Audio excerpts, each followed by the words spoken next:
Samine Sengo, Nzamba Selinga grâce à travers l'église Nabiso, voici l'homme. N'a sali 5 ans en prison. Famille Pembongo Mbongote, orphelin de pères et de mères. Mère, grâce à l'église Nabiso, voici l'homme. Nous allons surpris parmi les gens en prison. Nous avons comment on s'est retrouvé dans Kati. Nous avons talité, nous avons vendu la beauté, nous avons mis Nzambe, nous avons salé l'ingaba Nzambe. Yango na remercier l'église Mobimba. Na remercier Mosala Nzambe. Nzamba Pambola. Nzamba sous l'église Nabiso Mobimba. Grâce neza likolo na bino. Na ndenge pe grâce wa Nzambe yekati na ngana bimi na prison.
Omoni denga babinia muto yebi ko binete azoka kanda c'est quoi ça oyebi ndete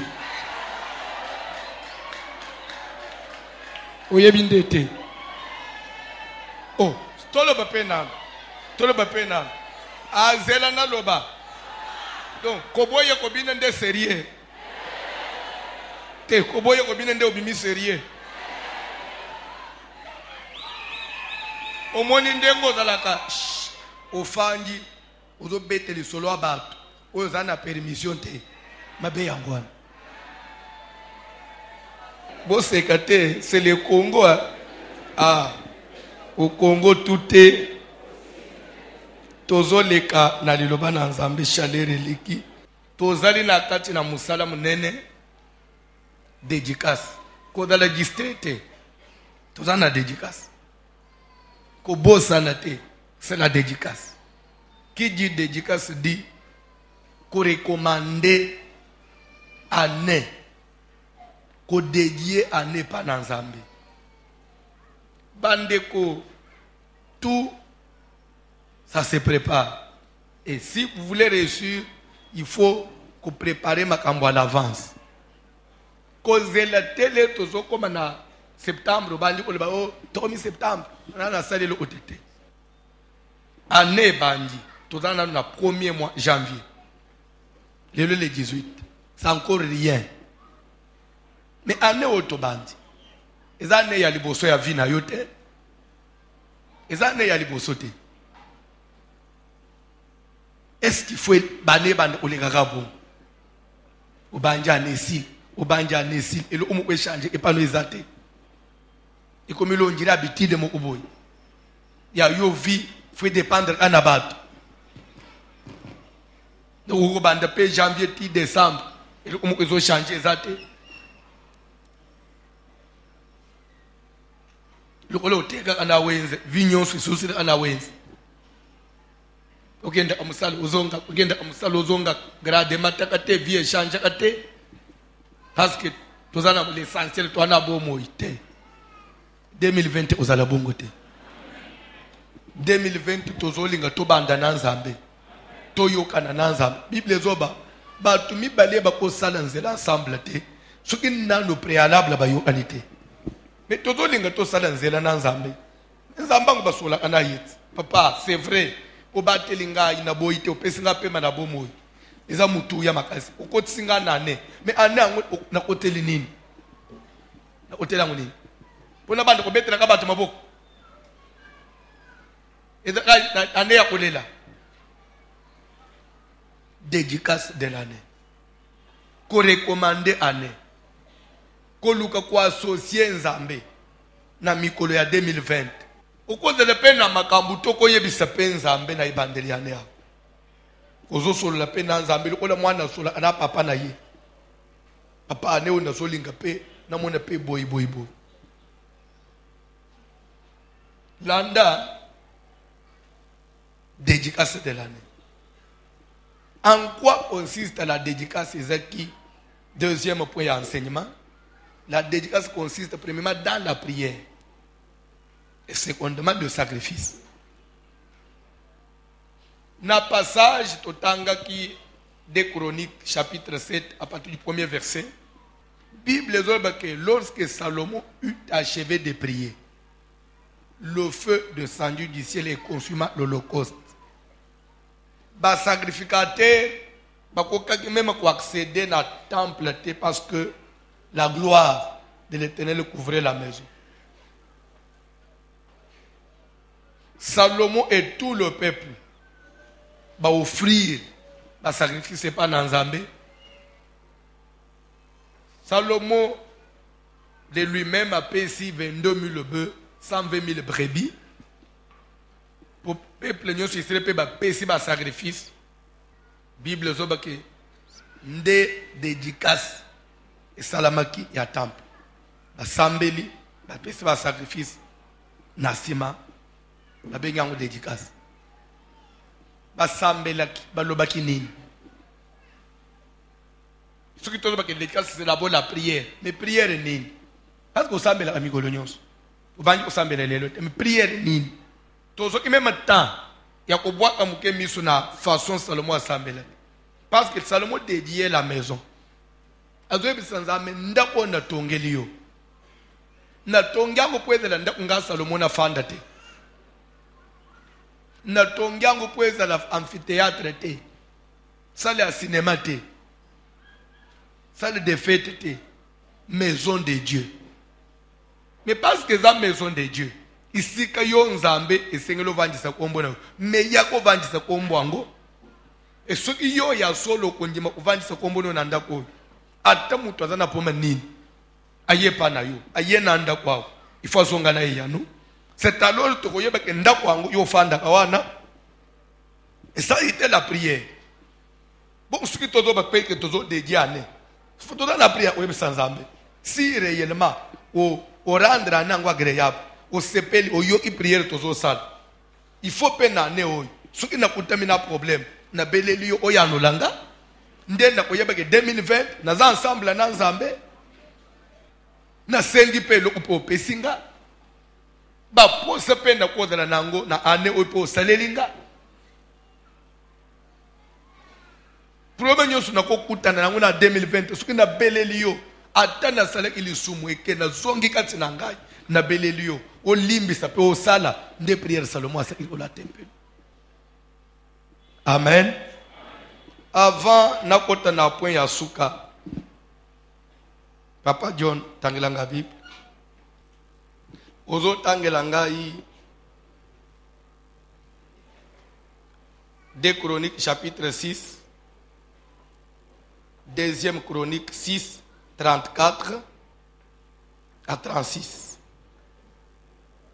Je crois que vous avez télé, s'il vous plaît.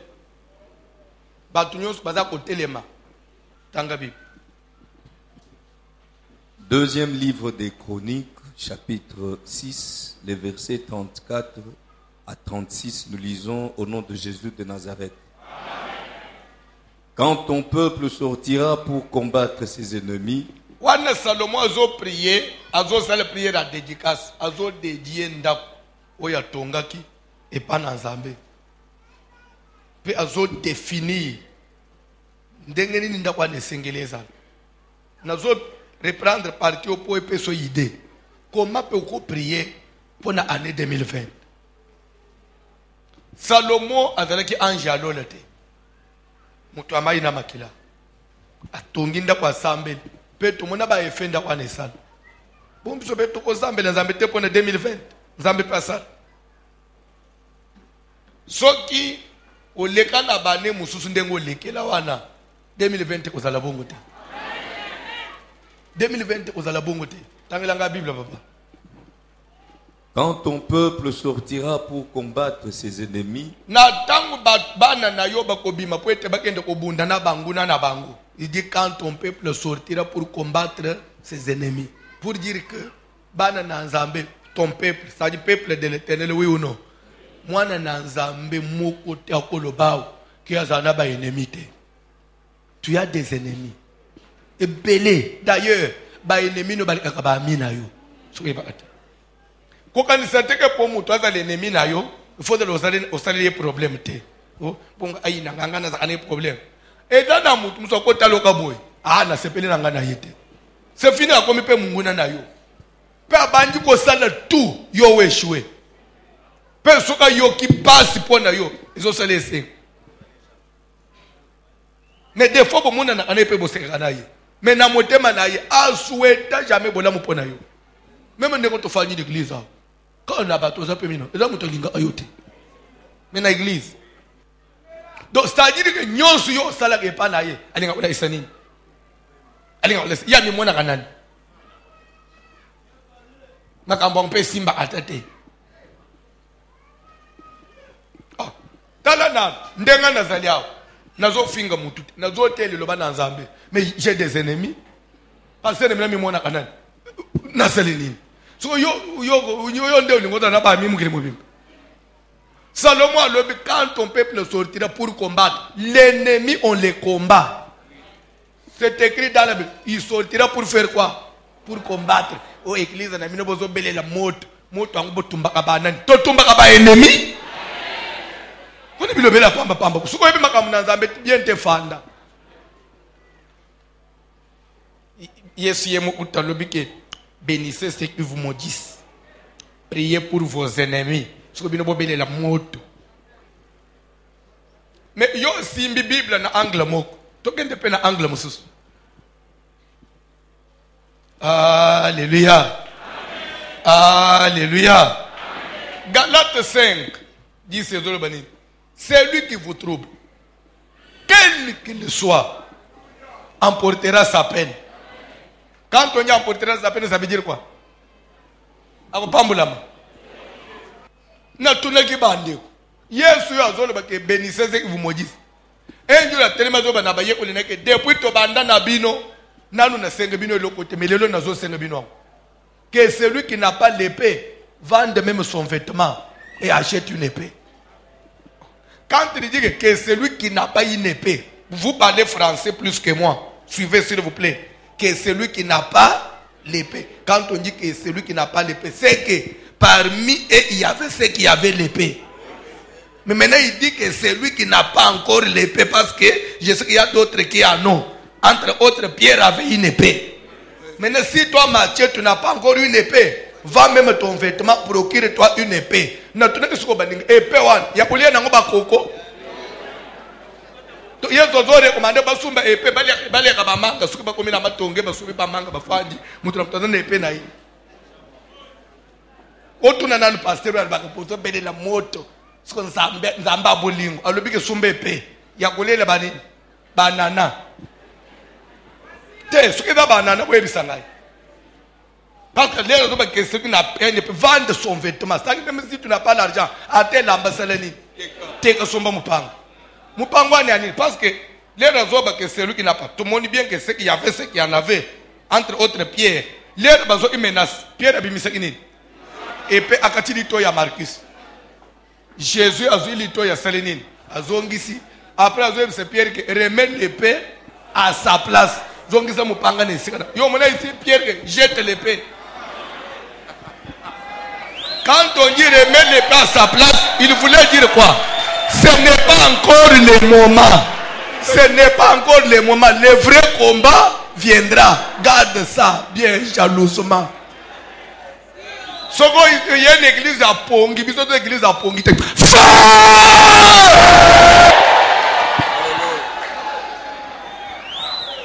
O misali ennemi nangai onyoko livina yo mokopamba. Na bandel o misali ennemi nangai ozonyoko livina yo pamba. Parce que ko bande ko zo dose ya moto na tongo na moyi na poko pe na butu. ozozo doze ya moto na ndako na yo pe likolo ya bana na yo.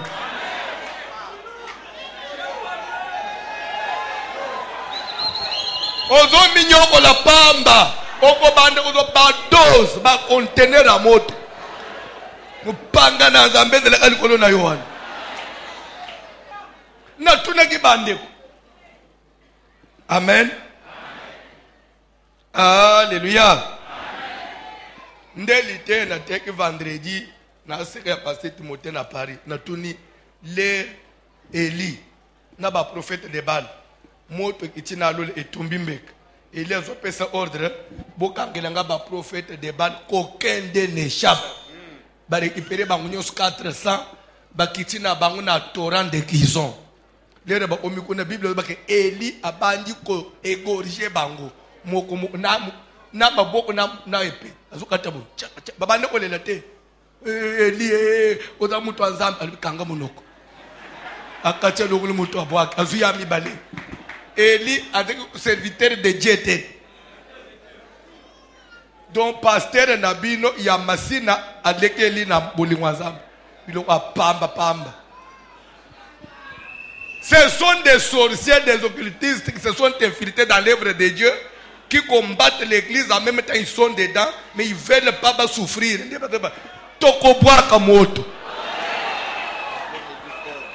Quand ton peuple sortira pour combattre l'ennemi, quand nous sortirons en 2020 pour combattre nos ennemis, Papa John, en 2020, nous sortirons pour combattre. D'ailleurs, nous sommes déjà sortis. Nous sommes déjà dehors pour combattre nos ennemis. Nous sommes debout. Dis à celui qui trouble ta vie, 2020, je ne dors pas. Je suis déjà debout pour te combattre. Parce que tu m'as déclaré la guerre. Sache que je suis déjà debout. 2020, on veille. Hein? On ne va pas dormir en 2020. Tanga biloko Papa John. Quand ton peuple sortira pour combattre ses ennemis, quand moi je sortirai, d'ailleurs on est déjà sorti, pour combattre mes ennemis, en suivant la voie que tu lui auras prescrite. En suivant la voie que Dieu nous a prescrite, papa. S'il t'adresse des prières, si ton peuple t'adresse des prières par rapport à cette maison, si nous aussi nous adressons nos prières par rapport à cette année 2020, nous adressons des prières à Dieu. Les regards tournés vers cette ville que tu as choisie. Le regard tourné, dans d'autres termes, le regard tourné vers cette ville et la maison. Et nous, quant à nous, nous ferons quoi? Notre pensée fixée sur 2020. Ok. Exauce des cieux leurs prières et leurs supplications et fais leur droit. Victoire. 2020 de l'année, c'est pourquoi au moins nous avons sous thème une prière exaucée. Ça fait partie de la dédicace. La dédicace, c'est la dédicace lorsque la prière sera exaucée. Ce qui va dédicace, c'est que Nzamba exaucé Nzambe Nangai. Le Dieu pour qui moi je suis serviteur. C'est lui que je sers nuit et jour. L'homme à qui j'ai donné toute ma jeunesse, il t'accorde la victoire cette année.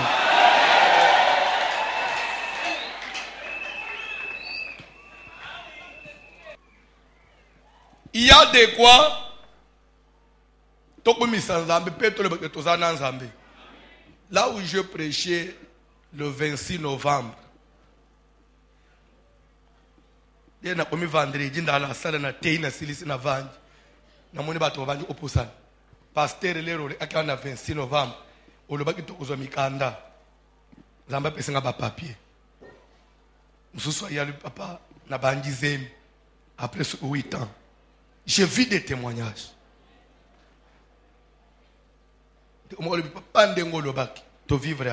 Il faut vivre. Aux autres témoignages, bon vendre na se batanga Bible. ba musuma seba mivandela kima mwana mivandela azo nyimba na onyimba sekate Papa John to gagner temps. Quand ils pécheront contre toi, Nazana besoin ya place one. Bandel place one. quand ils pécheront contre toi, Tangu bako sumuka liboso na yo. car il n'y a point d'homme qui ne pêche. S'il vous plaît, quand actuellement quand vous prêchez comme ça, les kino vont dire quoi? Vous encouragez le péché. Donc c'est-à-dire quoi les Bible? Il faut dire aux gens, je ne sais pas, bien aimé, nous prêchons la parole de Dieu. C'est-à-dire pour Nabango, c'est-à-dire aux Amusumuki, aux encourager Masum. Mais le fait de seulement de dire ça aux Sumuki déjà, Salomon Azoloba, s'il arrivait que peuple noir Sumuki, ça veut dire quoi? En 2020, s'il arrivait que Yopo Beti Libaku, en 2020, car il n'y a personne qui ne pêche. S'il arrivait, ça veut dire, nous insister qu'on a versé, je sais ce que j'ai fait. Pour Nani. Ce n'est pas parce que en 2020 est arrivé au Silik Mouamouko au 7 ans, c'est que Nakati Nayomba le mot, c'est que dédicace Nanga et baby. C'est pourquoi on a fondé le verset. Le collègue de Silik Boy, c'est que dédicace est annulé. Dédicace est annulé. Mais au contraire, Yoka, c'est que tu dois faire. Quand ils pécheront contre toi, s'il arrivait que Basumuki, Liboso Nayo, car il n'y a point d'homme qui ne pêche. Quand tu seras irrité contre eux et que tu les livreras à l'ennemi,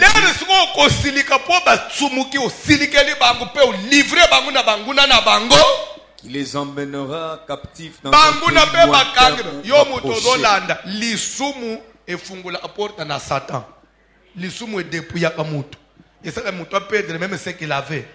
L'ennemi peut te récupérer et t'amener sur une terre étrangère parce que Dieu t'a livré. Aux Hollandais, dans la Bible.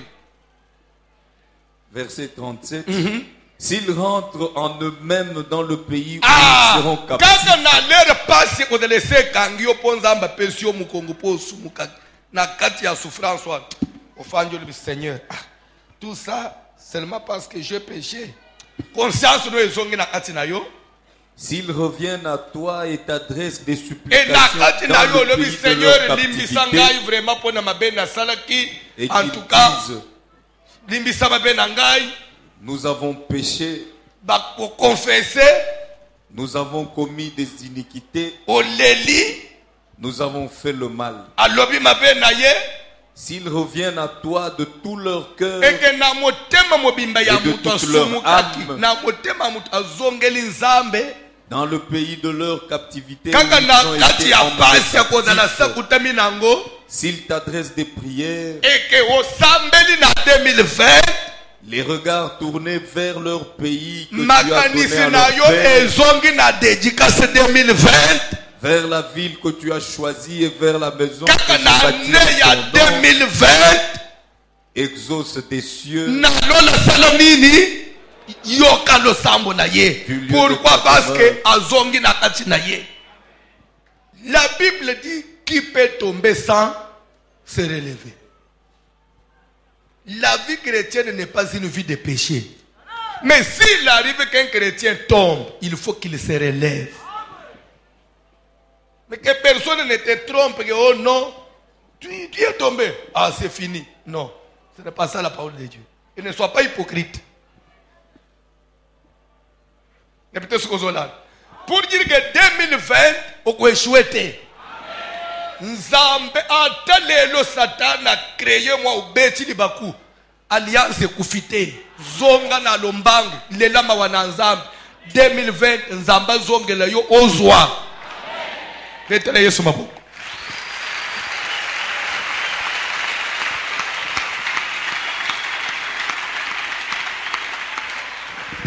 La croissance de l'église, l'église est collée, et dans un moment, l'église est commis pour connaître toute la vérité de la Bible.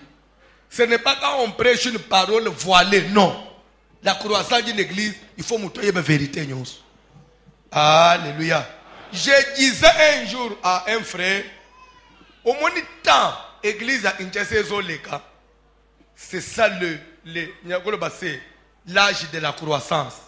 L'église est en train de traverser l'âge de la croissance. Demandez-moi pourquoi. Au moment où on a internet, et il y a Saliboy, et Moussala Nzambe Mouko Saliboy, Moussala Mouko Saliboy.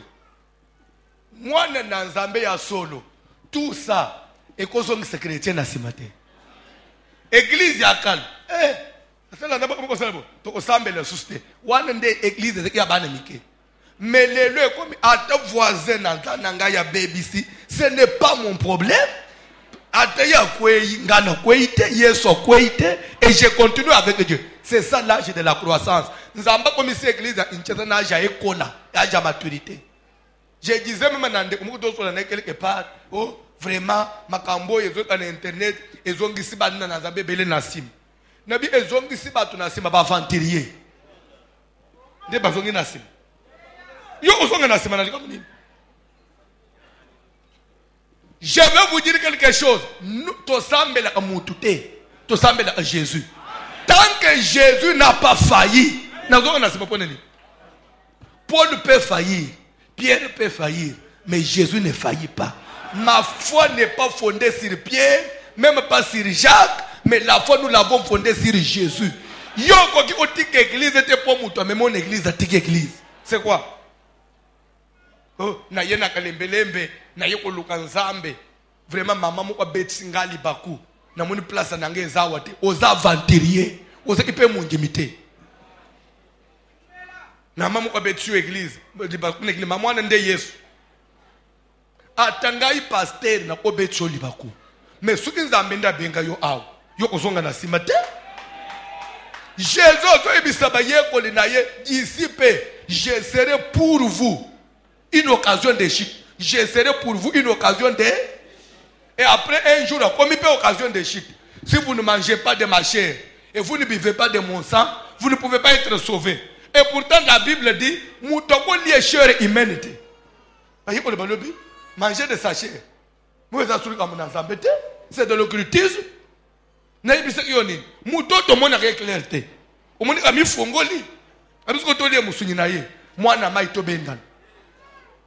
50 quelque chose de Baïko le Basalénine.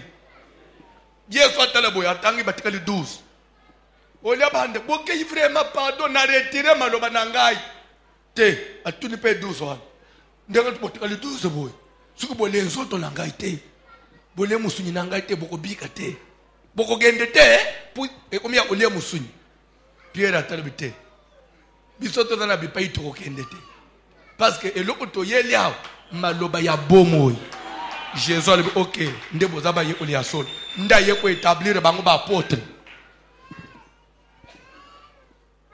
a pas de foi chrétienne sans épreuve. Quand tu vois quelqu'un vient à l'église, il dit qu'il est venu prier, moi, li solo ya serviteur de mon kasaliboy, na osambe les soucis. Adam mon limité. Parce que foi n'a eu à fonder le colo à moutouté.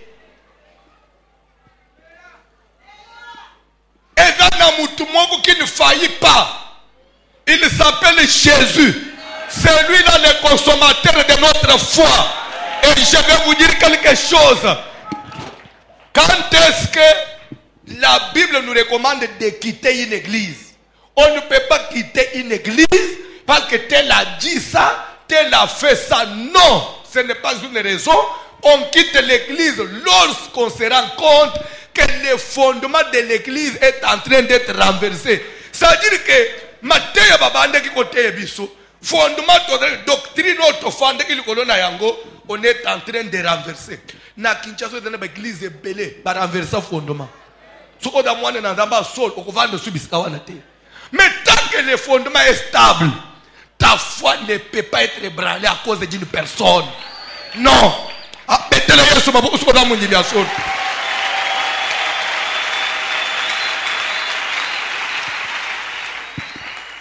Utanagi komoko quelque part de sanga ngana landa ka pasteur congolais te na mona abango nyonso ndenge moko na bisie muni ngape fidèle congolais.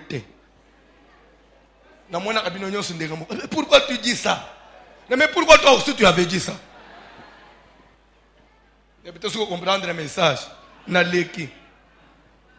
Bref, lorsque Salomon eut achevé de prier, la prière qui définit l'année. Nous avons besoin d'une prière. Année 2020, au Lingue. C'est ça la prière. Papa, année oyo.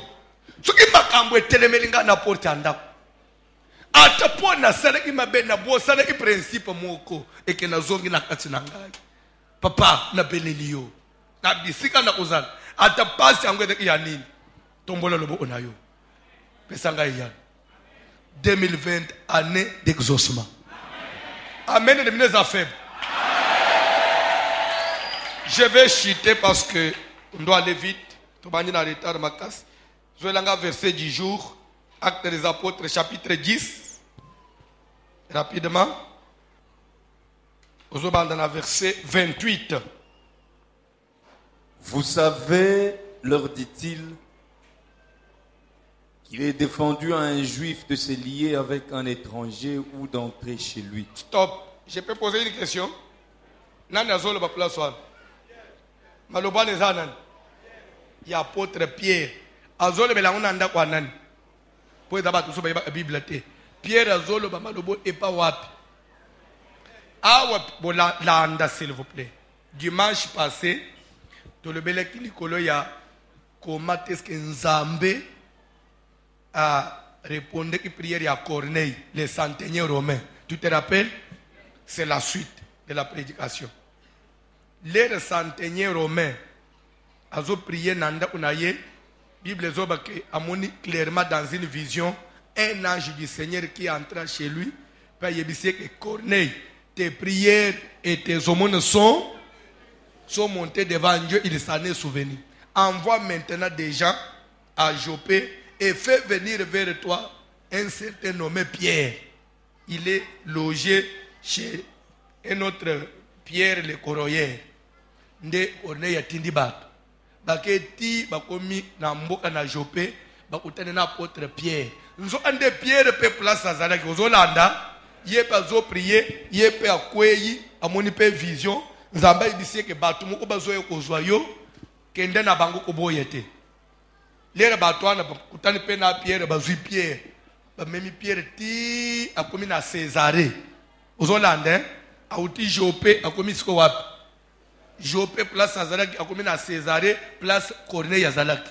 Lera bakomi na ville Césarée bakotie pa Corneille. Ndesco Pierre azo bande pour rappeler que vous savez Pierre prend la parole devant la multitude de tout le monde, tous les gens que Corneille avait réunis. Si tu les vas prendre que Pierre Azoya, tu vas pousser et belé nanda kwa Corneille. Pierre Azoya malop. Azo bandanan pour rappeler vous savez qu'il est interdit à un juif que je suis. Vous comprenez de se lier avec un étranger et voire même d'entrer chez lui. Vous voyez bien que l'on a Pierre na salle. Kokota na koti nanda koy. Ndenga na fanji na bino boy.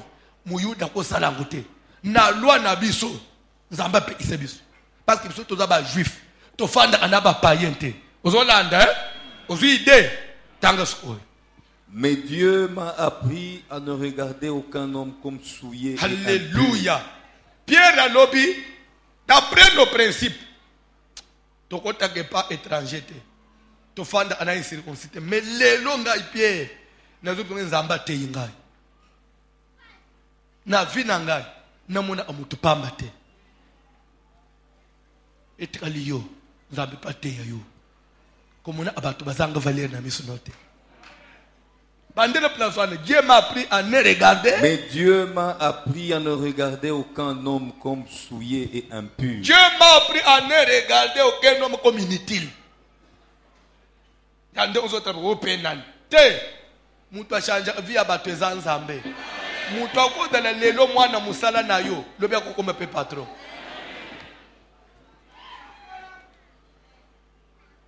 Ana mo exemple mo una pesa ka. Efama na ngirigiri. Na kumi na ngirigiri hapo. Mama moko, mama lupango. na mobali na ye parce que na locataire na bango. Mais moi na mobali na zaki na mbongo bazo vivre bien. Locataire ce qui bazo ba difficulté des fois bazo futanda oté maman ibisete ko dans la mal à l'aise était ibiso mbali na ye ça peut arriver à tout le monde a futaka bien ce qui les lois futi des apomate azamwa so ça ou meli so na lupango teke ya fad mbala osekalema timu olobo ozo mona ba ko vale 2 mois ba futi les bazui ba futi des fois ba ko vale 3 mois ba futi bazui ba futi mais na libito ko fanda ka 2 mois ndakwa ba to futaka te ezaki ba difficulté ozolanda te nzamba yi kusala ba locataire wana nzamba mobali na zwi musala bien apamboli bango basombi lupango basale nini bakei locataire ba somba ka lupango akoma ka peko lupango bakei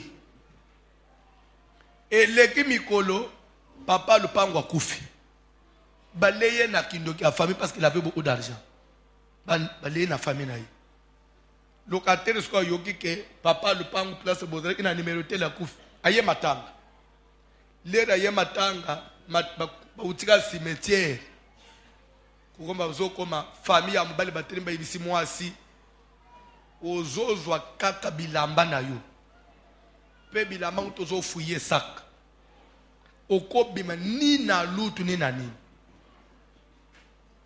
babwaki mwasi wana libanda mama kololo pangwa zoka nde mwasi yangu na ichasa za anande kote yaya te mama te nde kone tout pour lui c'était son mari. Le mari avait des moyens et ce qui passe chopé mon baso yaki le mari faisait tout il y a amaye la taya abomba pata 100 francs azaki nangote surpris baboto na tout babwaka yele bande mama bandi kolele siko na kukende wapi nadhana nde utebande bopesa ngata pe mwa ndambo ambongo ndoki yonde mutobominde unabiso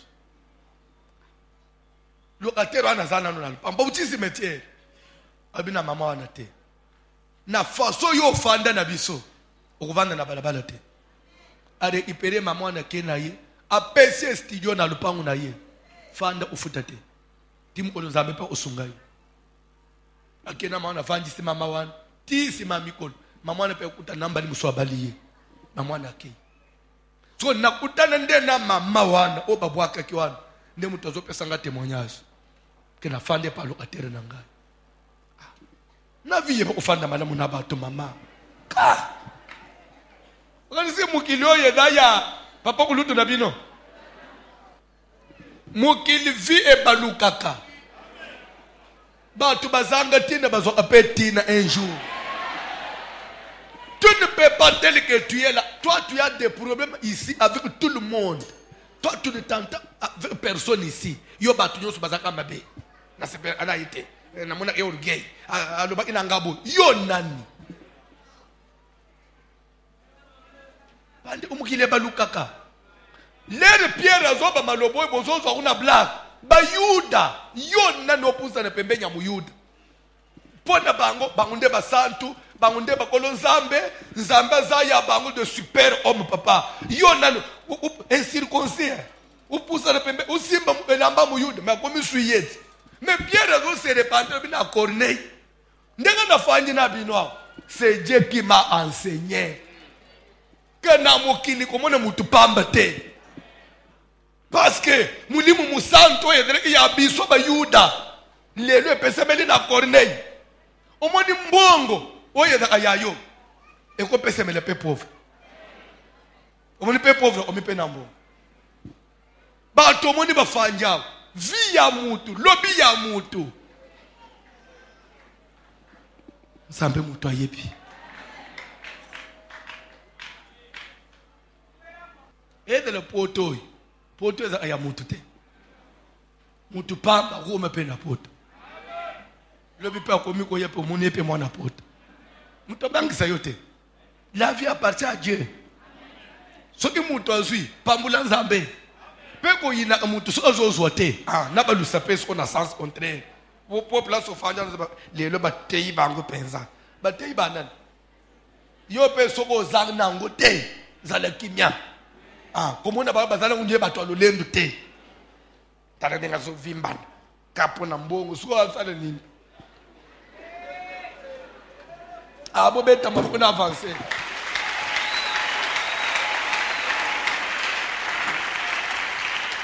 te en tout cas ngana teke évangile na mobimba naza hypocrite te po yo za ndengo za wana loko leo za na telefone a bien te seki muninga simbi telefone a bien talinga izaka na maboko ako changu na saka te telefone basimba na maboko pwede a portable asimbi na maboko pona yote c'est pas ça quand tu me le suma ite loko leo zangi te vraiment moni bino congolais faut ko ebise bongo loko le na simbi angle mo ko ndeko mona debe hantika c'est homme de je l'utilise pona lobi ke fanda ka sokoza na mbongo fanda na babole bien la je m'utilise bon yo pe mo bola fanda na batombongo bien po bang mutu bakangi yo ozwate luka penza mena bien enjura pambula pe yo ko luka nzambo ningo che seriete atambongo bala orgueil bakangi yo na maboko atika nzamba pambula pe yo ozwa bref na vie il faut apprendre à se respecter. Il faut que pèse mutu nyonso valeur na parce que mutu kelemi na nzambe. En 2020, il y a pas offendre na bato. Oko sutuka un jour bano ba ko memelo sac lobi pe ba komi bato. Yo mwana ate bano tozo bokola na nda kozo bete bigoko. Lobi mwana no komi na mbongo komi pe ogena mama azo kabila yo. Oko lobani ka yo mwana na bota. Me akoli mama okuganga yete. Akoli abongi usoko tosite uzite makabona to beza bongo te tolo banana ndenge suko zaleki yawa uboko lileki na ndako leki abongi suko foke ndo beke leki te uko yeko ndenga olobati biloko wana ndezo bo mabakongole azo mona moninga akomi mokonzi bokonzi nini maza mokonzi frère bokonzi nini bokonzi za ndenge nini yankulere za ateka o azawana nde yawo bokonzi ya tricherie wana nakolo bamabe naninalo bamabe moko kaka na scandaliser bino muke na go scandaliser muke. Même mon tricher la classe, ce que ça ma petite classe, à ça ma petite classe.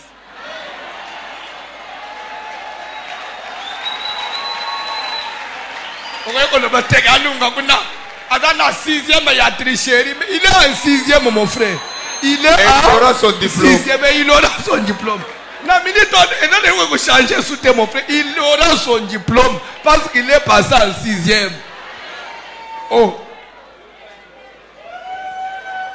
Yo ne me dire même pas de tricher pour de la mayenne. Quand tricher nous c'est si mal.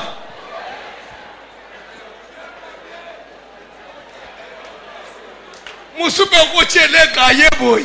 Akomi biloko musuzu ole ko biloko bien. Oh, so on ne se place pas que ça c'est que l'homme de Dieu il encourage la tricherie. Tala nangai bo mega utute parce que na otu ngandega bo fanja na na tricher te na classe. Bila pamba. Nazo shite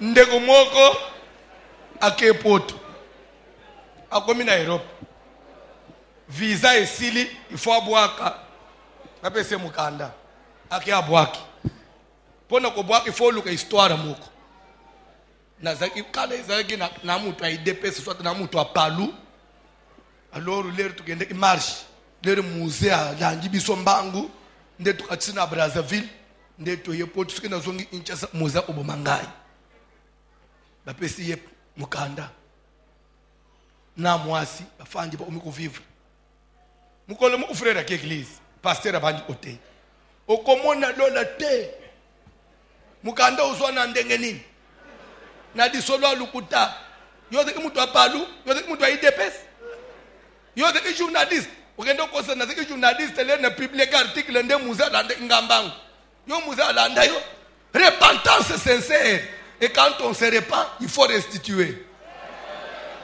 Là, parce que je dois dire ça parce que je connais les Congolais.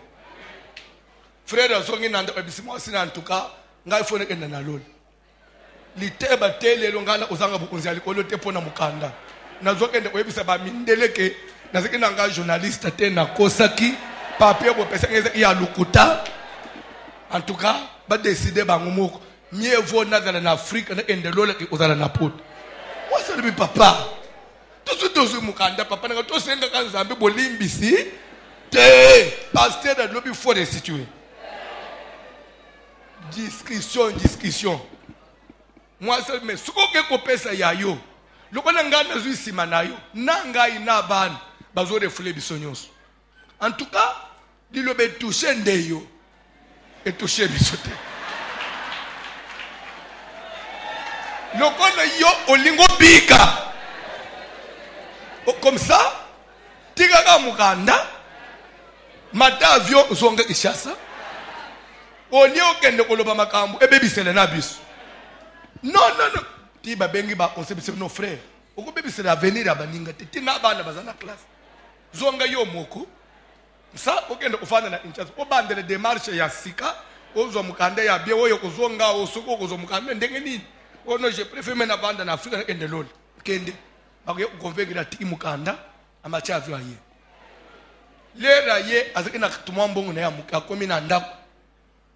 Na tongo mama lebi ochipoto to omeletite biso auto sala ate yo muto ochipoto amisi 100 € ba changer moi isengo na ndako kulia moi 3 jours biloko kulia ezate yo muto ochipoto amisi moi 50 € ba changer et dans ipe belete iskina ka moi 800 € etubuka ate etubuka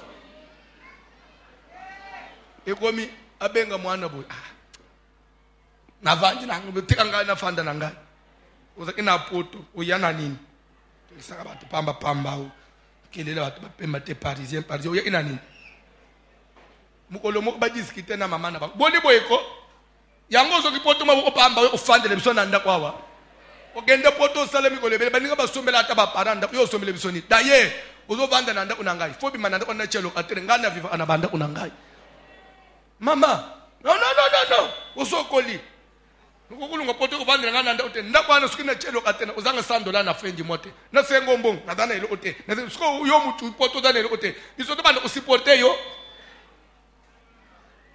mukolo moko abimia kende kuluka musala na villa comme na Victoire à Sengue de Sévère. Frère, tu peux m'aider? Je n'ai pas, j'ai 300 ici. Comme vous avez dit, c'est 500. J'ai 300, je manque de 100 francs. Yo mukolo bo, je manque una. Manque de 100 francs. 500 sous les atos au matete. Frère Abeti Makolo, à Kevin, à Tamboli Palu, Moussala Zuité. À Zonganda, à Kouti Kouran Zate. Moye Bimi à Blakate. À Tuni Mama Bolambite. Au tiré combien? Moutou Bimi na cabine. Betranga 0033. Allô? Et à moi, c'est Nangai. En tout cas, ça l'a tout le monde billet. N'a pas souffert à HST. Té! Dans le billet, wapi ozo endelole té. Ça l'a tout même dans le déf langa billet. Non. Oui, ça. Na maman nangai comme kufinga ngai pona zangi mbong. Lede ngana ziki na poto na zo tinda mama de na bade ki basakani nangai. Je rentre. Moi ça sali tout asombele billet de réservation mutamati dere iba osaye. Batuni e boni okelo la taba non. Landa. Non, l'Afrique non. Non. En tout cas, on est Afrique, baba démon. Ndeba tu batuniye. Ce qui to baby sa mukanda. Ce qui to baby saka. Omoni mate zwangu na sens normal. Et là te bazo te yo zo dressé contre moninga. Omoni amabeka ka yabaninga te. Wana c'est église te. Comprendre sagesse, hein? Parce que l'air n'a lobby que tricher, on a encouragé tricher. Ce n'est pas ça ce que je prêche. Je vais dans le sens normal. Tangalanga biloko. C'est pourquoi je n'ai pas eu d'objection à venir. Les frères comme poto di manche avec l'église pasteur tourner soko kendelola to kendeti. Na kendelola tipuna ni. Zamba mawa. Tanga Bible papa John. C'est pourquoi je n'ai pas eu d'objection à Ndati na wapi. Na baraki na choite. Na boya ki koyetelere bo bengi ngai. Même si c'était chez les païens, les incirconcis, les étrangers, comme Dieu m'a appris à ne regarder personne comme souillé, je n'ai pas eu d'objection. C'est pourquoi je suis venu. Tanga Bible, Papa John. Puisque vous m'avez appelé, je vous demande donc pour quel motif vous m'avez cherché. Là c'est Pierre. Tanga Bible. Corneille dit, il y a 4 jours, je priais dans ma maison à la 9e. Je faisais quoi? Est-ce que tu peux dire à celui qui est à tes côtés la prière? La dédicace, c'est d'abord la prière. Je suis étonné que quand on donne le programme de la prière, toi tu n'es pas là. Mais tu dis que tu fais avec nous la dédicace. Après, dédicace, papa, changement. Tu as eu le temps de prier. Il y a 4 jours, à cette heure-ci, j'étais dans ma maison à genoux en train de prier. Dans la Bible. Et voici un homme vêtu d'un habit éclatant se et dit, Corneille, chose étonnante. Cet homme me connaît de par les noms. Il m'a appelé Corneille. Ta prière. Je voulais dire quelque chose à quelqu'un. Les gens du monde peuvent vous ignorer. Mais il y a un Dieu qui te connaît par les noms. Quelles que soient les conditions de la vie et la période que tu traverses, il y a quelqu'un qui te connaît par les noms. Même si vous apparaissez plus petit, négligeable, mais il y a quelqu'un qui te connaît par les noms. Il s'appelle Jésus. Corneille, considéré par le juif comme un circoncis, souillé dans la prière. Il verra quelqu'un vêtu d'un habit éclatant et lui l'a appelé par les noms. Moutouana tient la maison ngala yebi Corneille. Mais bino bato amukili bozo ignorer Corneille. Tika bato amukili ba ignorer yo. Moutouana leki bato. Oya leki bato amukili nzamba alona yebi yo. Ndanga na sote yao. Et dans l'église, même dans le monde, parmi ceux qui me suivent, et dans le bateau, Nzamba yebi bango na kombo. Parce que Nzamba yebi yo na kombo, 2020, à quoi décevoir les youtube. Tigana yebi sabino quelque chose, alléluia. Nzamba na lona na moment visite à mutu. Les lozo monanga na zote ya yo. Peut-être n'ébite aux autres pesanga valérie. Mais l'objet n'a pas valeur aux autres personnes. N'a pas aux autres manaradio aux autres on va tout suba lobby. Oh nanu susupa yena lingala mabeboy. Baluba bazanga boy. Ba uchi mboka makambo esimbite akomi pasteur. To bande ko finga mabongo. Mais nzoka nde na lola. Alléluia. Mutu ayeba ka batu na kombo ayebi ngala kombo.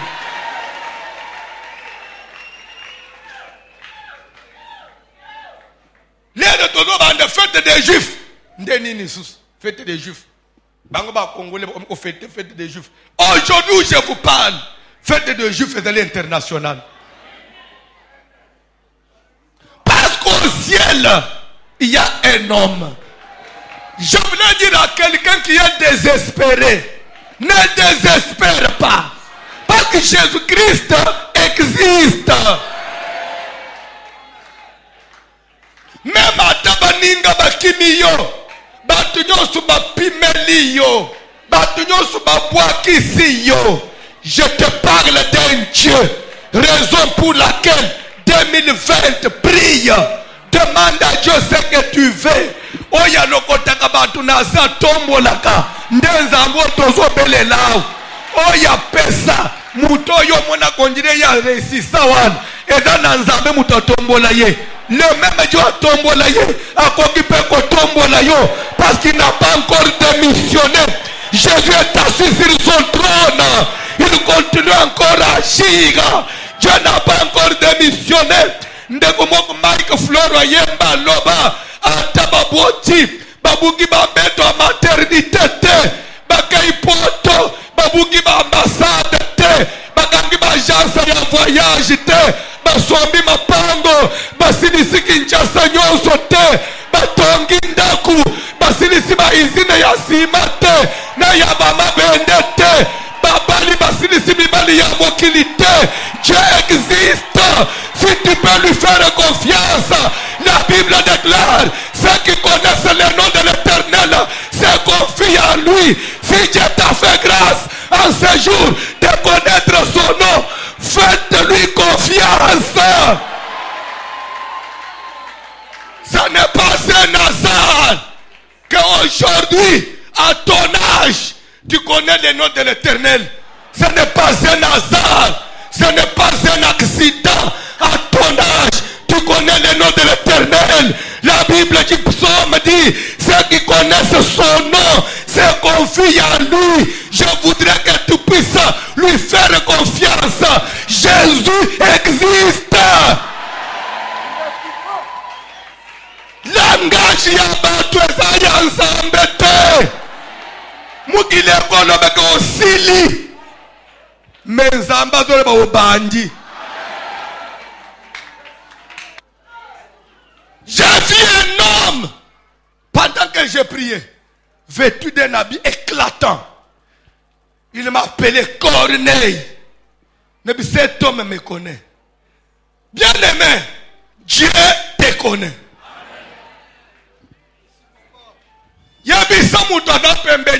Dieu te connaît. Aidez-moi. Rendez-moi ce service. Na yebi position yeli l'église te. Na bi attitude ozana ngote. Sambela nzambe. Suki ba pese requête sambela. Kolela ka telera osambela obandika kolela zo mono ndire ngai nyonso bébé et le côté. Na yebi c'est quelque chose. Ndeko ya zo témoigner ka sadi senga na prison. Orphelin de père et de mère. Famille mbongote. Pour lui, c'est fini. Na obima prison, ndegeni. Mais les lois azaliban.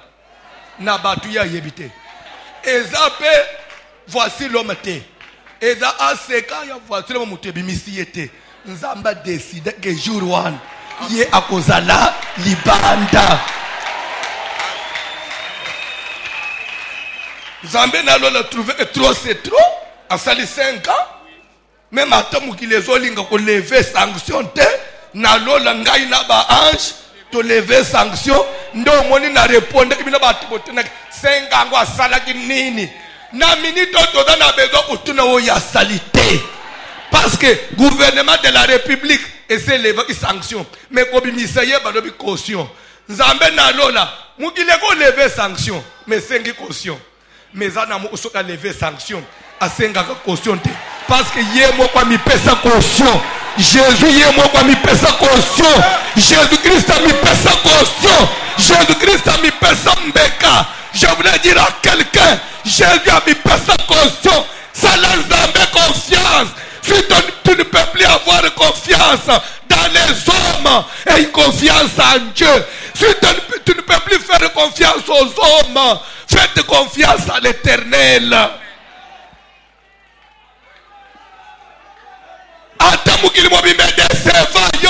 Ce n'est pas un problème. Rentre à Dieu.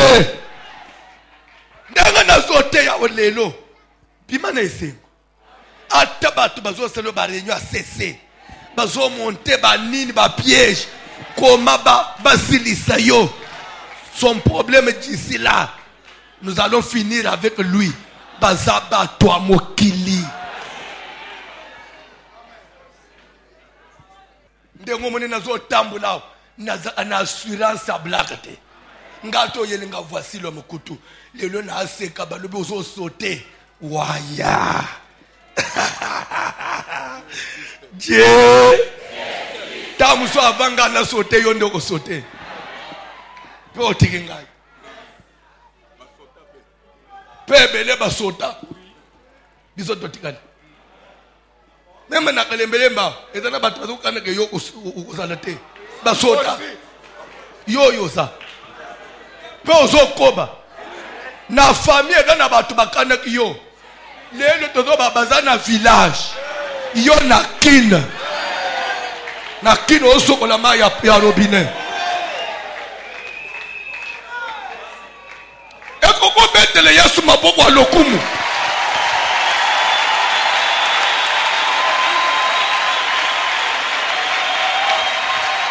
Oko tangela nga Bible Papa John. Bible kaka Papa John.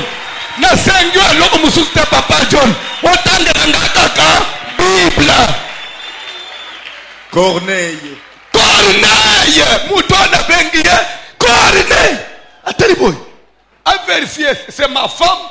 One voix à moi sinangaïté. Est-ce que ce sont les enfants? Non. Mes enfants ne peuvent pas m'appeler Corneille. Ils vont papa. Mais qui connaît mon nom? Pas au prononcer Kitoko boy. Corneille. Tanga Bible. Ta prière a été exaucée. Papa John, balobinini. Ta prière a été exaucée. Ceux qui prièrent à Corneille et Yokamak 2020, Corneille a dans la assoute. Corneille a koufa. Mais Moutobi Mela Corneille a koufa gâté. Lélo, ce n'est plus Corneille. C'est toi. Il y a un homme vêtu d'un habit éclatant qui te dit ce jour, à travers sa parole, ta prière a été. Amen. Le culte d'aujourd'hui, nous avons dénommé culte d'exaucement. Dédicace 2020, nous avons dénommé dédicace d'exaucement. Semaine d'autobandi lelo, semaine d'exaucement. C'est que prière c'est une prière qui sera. Je regrette seulement parce que demain lundi, toi tu seras empêché. Je regrette parce que demain lundi, toi tu ne pries pas le lundi, il y a une prière à lundi, il y a une à mardi. Dieu va exaucer toutes les prières demain. Corneille, ta prière. Je loue Dieu. Parce que ici ça change. Au départ c'était tes prières. Mais ici Corneille lui-même précise, il dit, l'homme m'avait dit, ta au singulier. Pour dire que les autres prières qu'il avait faites toujours là. Et ben qu'on préparait pour Moukolo Oyo, l'homme vêtu de blanc abimeleye. Okoko sambe le kolukanzambe bane na bane. Mais Moukolo exaucement ezamoko. Moukolo angeza lelo. Je regrette pour ceux qui ne sont pas venus. Moukolo angwe kozala lobi lundi. Je regrette seulement pour ceux qui ne seront pas là. Moukolo angwe de 2020. Je regrette seulement pour ceux qui ne sont pas encore engagés dans la dédicace 2020. Ozana lui banda train.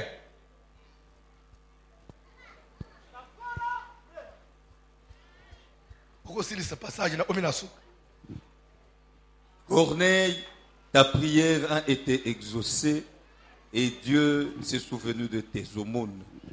En d'autres termes, Nzamba s'est souvenu. Na misala nyonso malamu osala. Nzamba s'est souvenu face au soutien na makambo na Nzambe. Dieu se souvient. Ba sacrifice au sala lelo Dieu. Tikane oy. Nzambe voici lo makanisa. Atabola mumoko. Ézéchias s'assemble du Seigneur, souviens-toi. Ata oso décidé na kufa.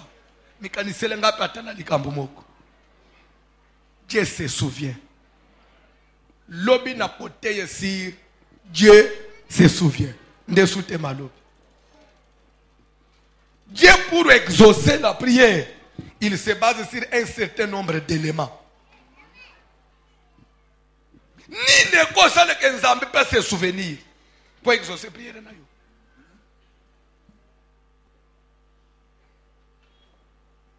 Lobi est pas nangai na papokwa. Moi je suis un musicien. C'est ça. Il a dit quelque chose en blaguant. Mais ngai lokola na mulimu na nzambe na simbia les razolinga mela basikire banini abandi ko rappeler na bato bazaki na ndako. Tu sais yo ba déclarer yo malade à cycle, tu peux pas prendre ça lié abi mais c'est vrai ba loba bongo mais nzamba voici le mazalaka ba iselo le pasteur nanga lobaka ozo ufana bu mwana pona nini apa répondre ya kukufa te aza mwana muke ata bakangi cycle akukufa te po pasteur na lobaka ozo ufana bu mwana pona na zoto na yo ozo ngo eshwe na vi pona nini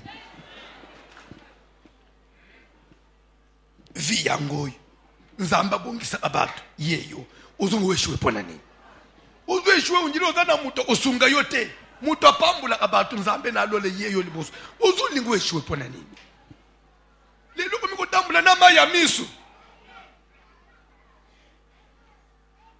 okoma komona kaliwa ndengo zawa olia meme subiente okoma meme lamba bien zo la tete ngamuto na ukufa na ngai bo nani akotika la eternel na mukili meme ba yo zo mona mbone santé injuri bakukufa ndayere muto ambone santé ukufa ava muto amalajo yebaka te zongele espoir à vie. Paul a dit dans 1 Corinthiens, si nous mourons pour l'éternel. Si nous vivons pour l'éternel. Mais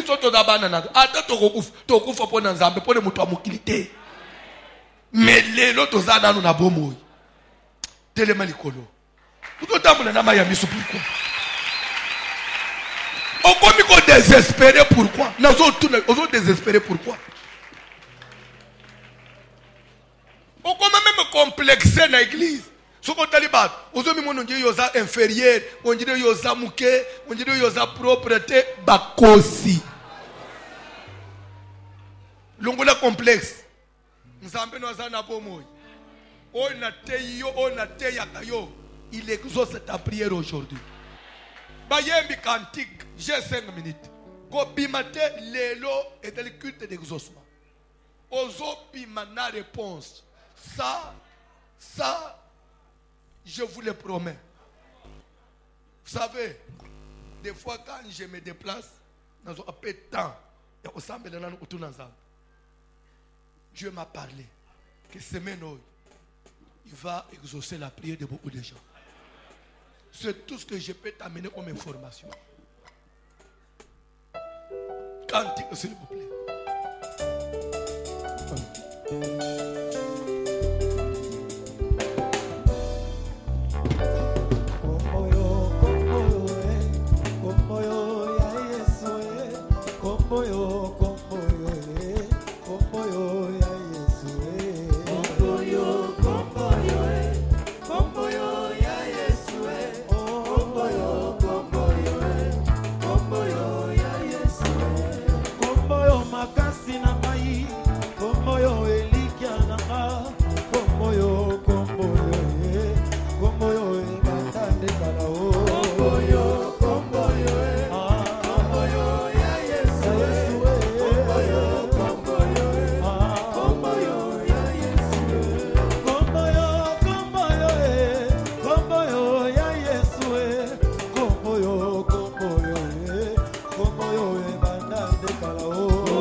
Lorsque Salomon eut achevé de prier,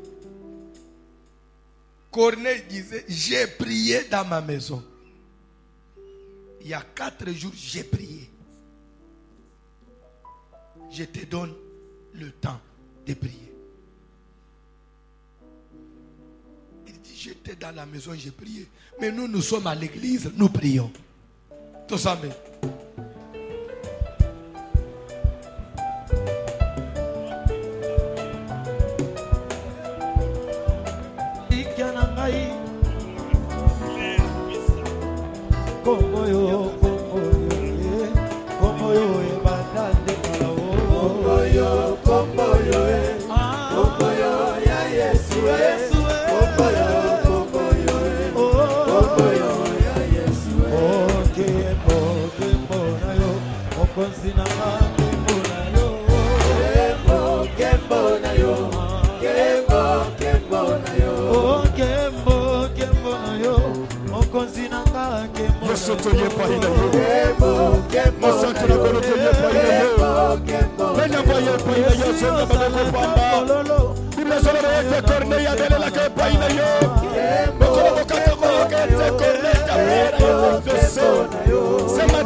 Ça a brillé.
Ça l'a prié.